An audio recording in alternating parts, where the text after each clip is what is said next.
Aujourd'hui, vous présente le chantier du point de rencontre entre le métro d'Abidjan et la route du contournement d'Abidjan, la Y4.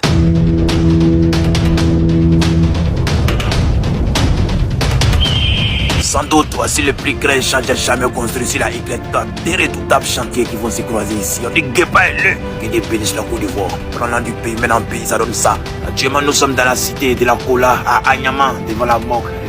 Appréciez le président Tolier. C'est non pilote l'Africo. Ici, il y a deux échangeurs en construction. Il y a celui du métro et il y a celui des véhicules. C'est-à-dire, quand les véhicules quittent Anyama pour Abobo, il y a échangeur de ça. Voici l'échangeur des véhicules qui est presque achevé. Ouais, comment ça travaille dans le pays-là? On ne s'assoit pas en Côte d'Ivoire. Si tous les pays africains faisaient comme la Côte d'Ivoire, actuellement, l'Afrique est trop en avance, puisque la Côte d'Ivoire, actuellement, nous sommes en avance. Parce que ça travaille ici. Personne ne viendra construire l'Afrique à notre place. C'est nous qui allons construire l'Afrique. La Côte d'Ivoire a déjà pris son chemin. Prenez l'exemple sur la Côte d'Ivoire. Voici l'échangeur du métro en construction. Vous voyez, le métro lui passe en bas. Et le train passe en bas aussi. La Y4 continue en haut et ça va sur le stade de Bimpi. Vous comprenez un peu? Vous voyez, les rails sont déjà là. Les rails du train là. Maintenant pour le métro, c'est à côté aussi. Cette voie que vous voyez sera supprimée. La route ça là sera supprimée. Et les véhicules vont passer en haute direction. Le stade de Bimpi. C'est le travail ici. Avant, très bien. Voilà, donc avant on avait un problème pour quitter Anyama ou être à Bobo, on avait un gros problème. Mais aujourd'hui avec 5 à 10 minutes, voilà, donc on est déjà à Bobo. Voilà, on sort, on vient sans problème. La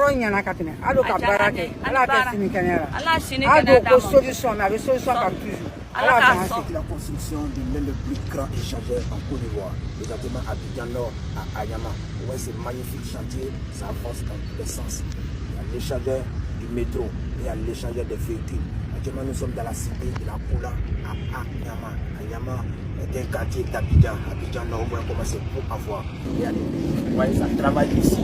Tout ça travaille ici. On va maintenant, le métro passe, le train passe en bas, les véhicules passent de l'autre côté. Maintenant, c'est ici. Ça c'est l'échangeur. La route en haut, ça va à Anyama. Le bas, ça va à Popo. Vous comprenez un peu? Benjamin, on va tout droit là-bas. Ici, va à Popo. Voilà, à Popo, à Gamé, Yopougon, ainsi de suite. Ici, ça va à Soubé, à Bovine, ainsi de suite. L'autre côté aussi, ça va au stade de Bimpi. Regardez comment c'est pour avoir, ça avance ici. Waouh, c'est magnifique ici, à Anyama. Nous sommes à Anyama, dans la cité de la Kola, en Côte d'Ivoire. Quand je vois ces belles images de mon pays, j'allume la télé et puis je ris dans l'eau. Ouais, comment c'est pour avoir, je suis fier d'être Ivoirien. Vous voyez, on est champion d'Afrique, on construit notre pays, on évolue dans tout. En tout cas, la Côte d'Ivoire actuellement, ça va. Ouais, c'est la Y4 qui continue ici. Depuis Akoué de Cocody, ça continue jusqu'à Anyama. Et puis après, ça passe jusqu'à Tingé. Ouais, autour du Nord, Y4 passe là-bas. Après, ça passe à Songon, jusqu'au carrefour de Jacquesville. Et puis ça rentre, Yopougon.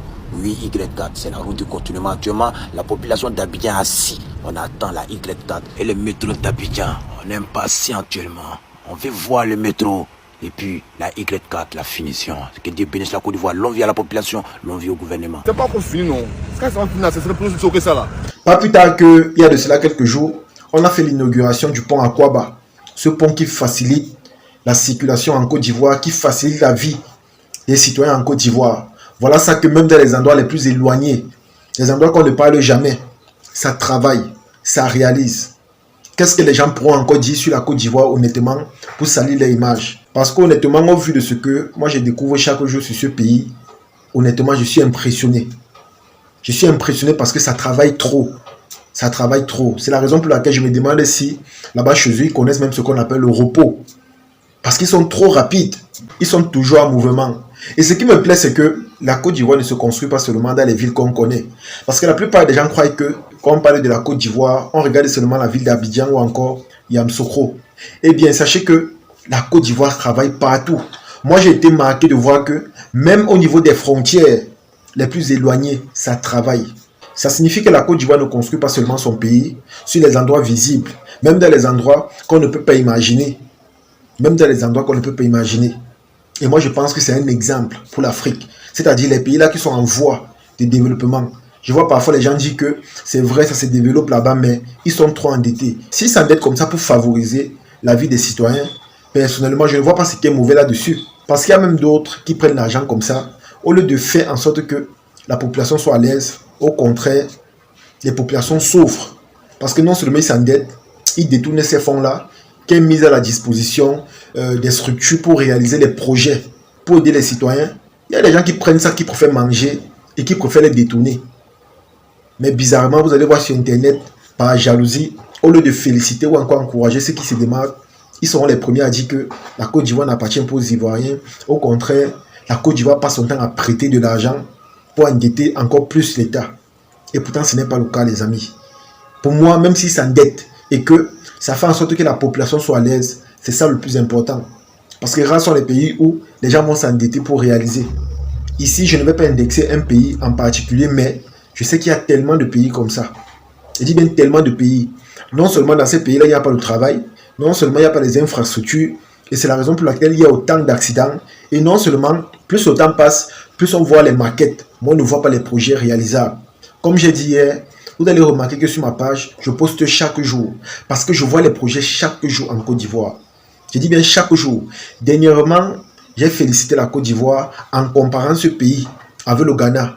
Dans ma vidéo, j'ai dit que le Ghana dépasse la Côte d'Ivoire et que bientôt, la Côte d'Ivoire aura le niveau du Ghana. C'est en lisant les commentaires que je me rends compte que je me suis trompé. Au contraire, en Côte d'Ivoire, ça travaille au point où ils ont déjà dépassé largement le Ghana. Imaginez un peu. Le Ghana qui, selon moi, est une grande puissance en Afrique. C'est-à-dire une puissance où, quand tu pars dans divers domaines, ces gens-là se démarquent ou encore ces gens-là travaillent. Mais la Côte d'Ivoire les dépasse déjà. Ça signifie que la Côte d'Ivoire ne reste pas dormir. Au contraire, la Côte d'Ivoire essaie de faire tout pour que le pays soit vraiment développé. Et comme j'ai l'habitude de dire, ce qui est bien, c'est que le développement là ne s'opère pas seulement ou encore ne s'observe pas seulement sur un seul domaine. Les gens vont se dire que c'est seulement au niveau des routes, des infrastructures. Et pourtant, ce n'est pas seulement à ce niveau-là. Parce que sur plusieurs domaines, ça travaille. Si vous partez dans le domaine artistique, ça travaille. Entrepreneurial, ça travaille. J'ai remarqué ou encore j'ai appris même récemment qu'en Côte d'Ivoire, il y a beaucoup d'usines de transformation. Imaginez un peu. C'est-à-dire eux-mêmes, ils fabriquent leurs produits pour la population locale et aussi fabriquent pour les autres pays. Imaginez des choses tellement rares que nous voyons presque jamais ici là chez nous ou encore dans certains pays. Moi, mon souhait même à travers cette découverte, c'est que la Côte d'Ivoire met sur pied une usine de transformation de cacao. Imaginez un peu que la Côte d'Ivoire transforme son propre cacao en chocolat ou encore en café ou je ne sais pas trop. Imaginez comment ce pays sera encore plus développé. Je le dis parce que la Côte d'Ivoire fait partie des pays les plus productifs de cacao dans le monde entier. Mais lorsque tu vois à combien on paye le cacao, c'est un peu dérisoire. Vous allez m'excuser, mais c'est le cas. C'est-à-dire, ils produisent tellement, mais le prix auquel on achète le kilo ne correspond pas à leur niveau de production. Et vous allez voir, les gens utilisent des raisons telles que ce n'est pas de la très bonne qualité, c'est monté, c'est descendu. Moi, je pense que ça ne veut rien dire. Ça ne veut rien dire, c'est juste parce qu'ils n'ont pas le choix que de vendre ça à ce prix. Parce que si tu produis qu'on n'achète pas, c'est toi le perdant. Donc du coup, tu es obligé de vendre ça comme ça pour te séparer de ça. Parce qu'honnêtement, si on paye les producteurs de cacao en Côte d'Ivoire comme ils méritent, c'est que les producteurs là-bas seront les plus riches. Ils seront les plus riches. Et aussi, si les producteurs ont cette possibilité de fixer eux-mêmes leur prix aux Occidentaux qui viennent acheter là, ces gens-là seront heureux. Je ne pense même pas qu'on pourra les parler encore n'importe comment. Donc c'est mon souhait au moins là-bas, c'est-à-dire qu'on mette à la disposition des populations des usines de transformation de cacao. Ça fera en sorte que non seulement ils vont produire du chocolat ou encore des mambos localement, ils auront aussi la possibilité de vendre à l'extérieur. Non seulement ça va augmenter l'économie du pays et ça fera en sorte que les agriculteurs seront beaucoup plus à l'aise ou encore épanouis. Ils seront payés à leur juste valeur. Donc comme j'ai dit, c'est juste un souhait. C'est juste pour vous faire comprendre qu'en Côte d'Ivoire, honnêtement, ça travaille sur beaucoup d'aspects, sur beaucoup de domaines. Ça ne reste pas là dormir sur ses lauriers. Ça ne reste pas rêver. Ça ne reste pas se dire que voilà, on ne fournit pas d'efforts comme les autres. Non, ils ne sont plus au même niveau. Et ils sont tellement rapides. Ils ont l'avance sur les autres.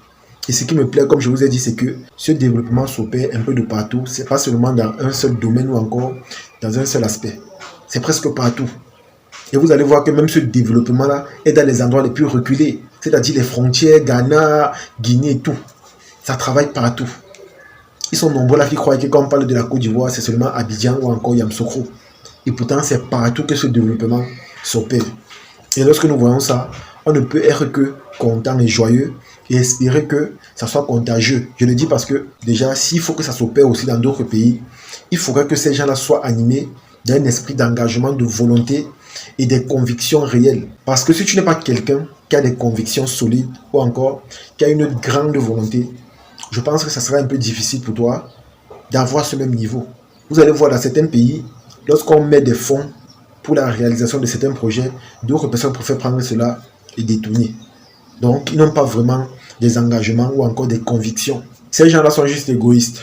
En tout cas, les amis, c'est ici que s'est terminée la vidéo. J'espère que vous avez aimé. J'espère que vous avez apprécié. Comme j'ai dit, le développement en Côte d'Ivoire s'opère sur plusieurs aspects. Et de jour en jour, on voit la mise sur pied des réalisations, des projets. Et on voit des choses concrètes. C'est-à-dire, ce n'est pas du doi, ce ne sont pas des promesses, mais ce sont des choses que nous voyons. Et ce sont des choses que nous touchons. La Côte d'Ivoire se construit, c'est petit à petit. Je vois souvent les gens se plaignent en disant que ça prend du temps, c'est juste Abidjan, Yamoussoukro. Non. Pour construire un pays, c'est petit à petit. Mais pour que ça se réalise, il faudrait s'entourer des gens vraiment solides, sérieux et vraiment honnêtes. Et je pense qu'en Côte d'Ivoire, il y a beaucoup de personnes sérieuses, au vu de tout ce que nous voyons de jour en jour. En tout cas, espérons juste que cela soit contagieux et que certaines personnes dans d'autres pays vont prendre exemple sur la Côte d'Ivoire pour développer également leur localité ou encore leur région. Parce que c'est très important et au final, c'est la population qui sera à l'aise.